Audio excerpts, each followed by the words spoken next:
Hello dear students, मैं पायल चारण। मेरे channel पर आप सभी का बहुत बहुत स्वागत है। क्लास 10 और 10वीं की हिंदी कृतिका में हमारे 3 अध्याय जो थे कृतिका के वो पूरी हो चुके हैं। आज हम उनके लेखकों का लेखक परिचय पढ़ेंगे। तो पहले जो हमारी कृति थी उसके जो लेखक है वो शिवपूजन सहाय है।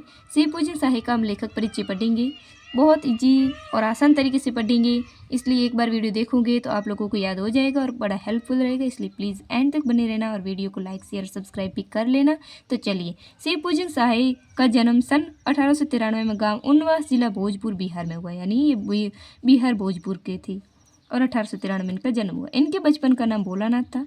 10वीं की परीक्षा पास करने के बाद उन्होंने बनारस की अदालत में नकल नवीस की नौकरी की, यानी नकल नवीस भी रह चुके हैं। बाद में वह हिंदी के अध्यापक बन गए। असहयोग आंदोलन के प्रभाव से उन्होंने सरकारी नौकरी से त्यागपत्र दिया। अध्यापक रहे, नकल नवीस की नौकरी की, अध्यापक रहे और फिर असहयोग आंदोलन से इन्होंने त्यागपत्र दे दिया, नौकरी से इन्होंने त्यागपत्र दे दिया। शिवपूजन सहाय अपने समय के लेखकों में बहुत लोकप्रिय और सम्मानित थे। सम्मानित थे क्योंकि वो लेखक थे, अच्छे थे, आंदोलन वगैरह में भाग लेते थे, तो वो लोकप्रिय थे। उन्होंने जागरण, हिमालय, माधुरी, बालक आदि कई प्रतिष्ठित पत्रिकाओं का संपादन किया। ये जो जागरण, हिमालय, माधुरी, बालक है, ये पत्रिका है शिवपूजन सहाय की है, तो ये याद करनी होगी। इसके साथ ही वे हिंदी की प्रतिष्ठित पत्रिका मतवाला के संपादक मंडल में भी थे। हिंदी की एक प्रतिष्ठित पत्रिका थी मतवाला, उनके संपादक मंडल में भी शिवपूजन सहाय का योगदान था।